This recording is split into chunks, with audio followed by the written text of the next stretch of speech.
Hey guys, it's me, Sam Stein, managing editor at the Bulwark. I'm joined by Tim Miller. We're here late Friday night because a lot of fucked up shit's happening and we want to talk about it. Before we get into that, click the subscribe button as always. Really appreciate it. All right, Tim, we have, fucked up shit. I don't mean to curse twice in a row, but earlier today, we had a statement from the White House in response to a judge's ruling that this Maryland man, Abrego Garcia, who had been wrongfully sent to El Salvador against a prior judicial order that he not be sent to El Salvador. Anyways, a judge today says, you got to get him back. He was wrongfully sent there. You need to get him back. And it looked for a moment like the judicial system had put up a guardrail against Trump and his worst impulses. And then we get a statement from the White House in response to that ruling. And they say, quote, this is from Carolyn Levitt, the press secretary, we suggest the judge contact President Bukele, that's the president of El Salvador, because we are unaware of the judge having jurisdiction or authority over the country of El Salvador. In short, pound sand. And that's that. Yeah, well, the judge does have jurisdiction in Maryland, which is where Abrego Garcia was living for many years, checking in with the federal government, actually checking in with his immigration officers every year about his status. He had this non-deportation protected status. He has a son who is who's disabled, has serious disabilities, who is an American citizen that he's been parenting. His wife is an American citizen. And the idea that this judge does not have any jurisdiction over it is crazy. What does that extend to? I this notion that because he's now on foreign ground, it is one thing, right? If it is, I get, again, this would be despicable, right? But let's say, for example, someone from El Salvador left to flee to come to America to gain asylee status, and then at the border, came to a border, crossing, and our immigration officials said, no, we're sending you back. Then that person then there'd be no jurisdiction in America. That's not what this is. This guy is in America. How far does this extend, right? If the government wrongly sent a U.S. citizen to El Salvador prison, would we not have jurisdiction over it? And, look, I've made this point before. In this case also, it's sometimes silly to try to bring logic to their fucking demagoguery, but We're paying El Salvador. He's like a babysitter, right? This is the example I keep using. It'd be like something happening at the house when a babysitter was watching my child, and me being like, sorry, I don't have jurisdiction over the child anymore. It's across the street. It's across the street. So it's like we are paying Bukele to keep him. So the whole thing is nuts in addition to being inhumane. Let me just say, a number of immigration experts have pointed out that there is ample precedent for people wrongly deported to who have then been brought back under U.S. pressure or U.S. law. So the idea that they simply cannot do this is absurd. And again, to your point, we have a current ongoing relationship with Bukele. If they wanted to do this, they could say, hey, can you get this guy back on a plane? Because we have an order to have him back here. We brought him there. You're housing him for us. We're paying you for it. We need him back. It would take a fucking minute. And they can't do it. Or they don't want to do it, I should say, because they're assholes about it. And they think it's in their interest to just say, pound sand to the judge. I just can't get beyond the idea that we disappeared a guy illegally, ripped him from his family and from his kid. We were told to get him back, and we were just saying, no, we're not going to do it. I mean, whether or not you think we have the legal right to do it, which we don't, or whether or not you think it's fine and in the national interest to do it, which it isn't, it is not morally defensible to do something like this.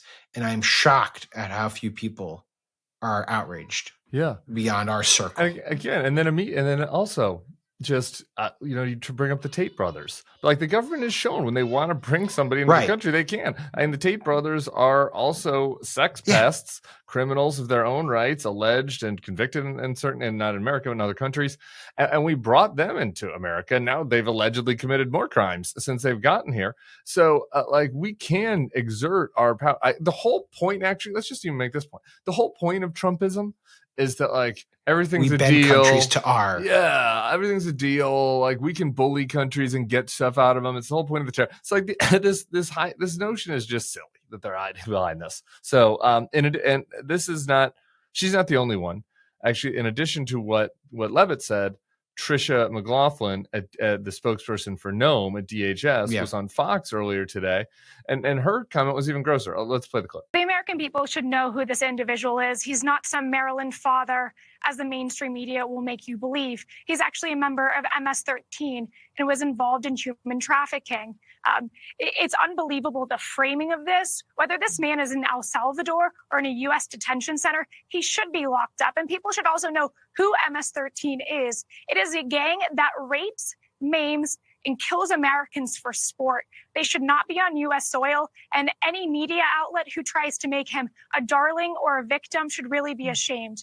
This is the second time she said that. She tweeted this as well, saying that this guy is a human trafficker. And so I just want to say this, like, I don't know Gilmar Abrego Garcia. I really don't. I mean, his wife has very emotionally and passionately advocated for him. So we don't know. The all you know is what is in the court filings. The government has had opportunity to make the case that this person is a gang member or a human trafficker in the filings with these judges that are trying to rule that he should be brought back. They have not done so. Anytime that they're under the law. Tim, I would argue at this point, we're what, 5, 6, 7 days since the story broke. The fact that they haven't done so suggests they just don't have the evidence, because there's every incentive out there to say we have this social media posting, we have this evidence of his relationships with MS-13 members, we have this documentation, this proves that all these people rallying behind this guy are wrong. Every incentive is out there for them to do it, and they won't do it. And this is not an administration that is reluctant to put out judicial evidence because it might, sully the case. They don't care about those norms. If they had it, they would show it, and they're not showing it because they don't have it. Almost certainly true. Yeah. So I'll keep a hedge because it's like, we don't know. But this is crazy. This is the behavior of Stalinists. It's like, I guess I don't know. I can't speak for like what this man has done in his life. That's a crazy expectation. That's what you're supposed to follow the law. Process, right? Yeah. And so it's like she's out there just smearing him like, you're a human trafficker. You're a human trafficker. It's like, okay, show us the fucking receipts, Tricia. If he's a human trafficker, show us the receipts. You're just out there on Fox attacking this guy who has been disappeared to a concentration camp, who has a kid with like very serious problems, whose wife has been abandoned. Like, okay, show us that if he's a human trafficker, then show the judge, and then maybe that we'd be in a different boat. But you guys don't have anything. You've shown nothing. And we're kind of ingesting these stories in a bit of a style, like we're looking at it like one man who was sent to a horrible place and whether his rights are violated. But you mentioned the kid and the wife. And there's just case after case now of this happening. So the other thing that happened today down in your neck of the woods, a man named Jose Francisco Garcia Rodriguez, Cuban refugee, 73-year-old grandfather from Lafayette. Lafayette is how we say it down here. Lafayette. No, not even close. Lafayette. I said that the first time. Lafayette. All right. Still pretty Yankee sound. Down in the parish or whatever the fuck. Guy's a grandfather. He was picked up by ICE. I mean, imagine just the community, ripples that has, the familial ripples that has. I mean, this is just like, they're just tearing these communities apart. And for a human refugee. This person fled Cuba. Marco, the Secretary of State's parents fled Cuba. Like they fled communist Cuba. Like, where does Marco have a soul left, or is any of the old Marco in there? Like, what could possibly be the justification for ICE going up to a Circle K and like, I think they said he was at gunpoint, like taking this grandpa who again, in all of these cases, here's the other thing. Besides Tricia just popping off to the other guy's a human trafficker, in none of these other cases have they even presented any evidence that these people committed crimes. And J.D. Vance, the vice president, was talking about Abrego Garcia, the Maryland man, and talking about his traffic tickets. Like, that's what they have. Like he had traffic tickets. This man in Lafayette like his family, we know about this because his family is like spoken out and they're like begging for help. They don't know how to get to him. And it's like he fled communist Cuba. If there was any immigrant that Republicans ever liked across the party, it was the Cuban refugees. I'm reading the story now. It's just ridiculous. I mean, they said he arrived in the United States with clothes on his back, no education, not speaking English, struggling, made mistakes, paid for them, and for the next 43 years was living a good life, raising a family, working hard labor, 40 to 60 hours a week, paying taxes, paying into Social Security, which he never used because that's what immigrants do. His daughter did not elaborate on the trouble he got many, many years ago, which I guess was the foundation for his arrest by ICE and detention. But at 73 years old and a grandfather, I just fail to understand what the threat is here. And the only reason that they would do this is because they want to juice up deportation stats, and they're going for anything right now. Yeah. And it's crazy. Yeah. I think that's what, that has got to be the motivation. That's it. Because they said it was going to be the criminals, and it's just like none of the. And I guess this guy maybe a criminal from 45 years ago, but like, yeah. what is? And he's been trying to become a citizen for 10 years. Like, this is the whole point. Where would we even be deporting him to? What are we going to do? So the taxpayers are going to pay for this. Yeah, the taxpayers are going to pay we're going to detain him. We're going to put him in the Natchez fucking immigrant prison that we've been expanding up in northern Louisiana. What is the point? What's the plan here? And what's the benefit? How does this benefit us? I fail to really understand that one. Now, I'm sure Trisha will have some social media posts that the 73-year-old grandfather had put probably up. Facebook. Yeah, more likely Facebook. Definitely MS-13 content there. Let me just get your larger take because this is what prompted me to want to talk to you. So we have the instance of the White House just telling this judge, we're not going to go get this guy, despite your saying we have to go get this guy. Two other things happened today. One is Donald Trump, out of thin air, said, you know what, I'm going to extend the TikTok ban for 75 more days. I don't think there's anyone who's like, that's legal. They're just like, yeah, it's not legal, but he's doing it. And no one's really challenging it. But there are some people speaking out saying, no, you can't actually do that. Then there's another story that broke kind of under the radar, but a federal judge on Friday ruled that the administration was violating his order. And his order had been for them to stop freezing federal funding from FEMA to 19 democratically run states. Basically, the Trump administration was playing politics with FEMA funds. Judge said, stop doing it. And then they checked back in and he decided they were still doing it. So another case of the Trump administration just basically ignoring a judge's decree. A couple of weeks ago, I'd been quietly sort of like, okay, Trump really hasn't violated, they're pushing the boundaries of the law, but they haven't really dramatically overstepped it.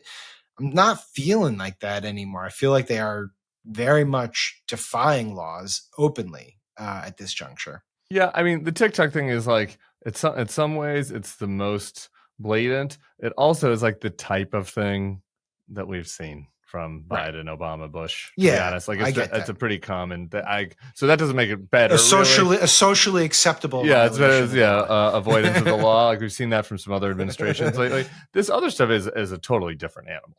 And like the idea that not only would you ignore a judge's demand that you bring a man back that you've wrongfully admitted that you wrongfully deported, but then that you would make fun of the judge and like kind of mock the notion that you would think about following their order.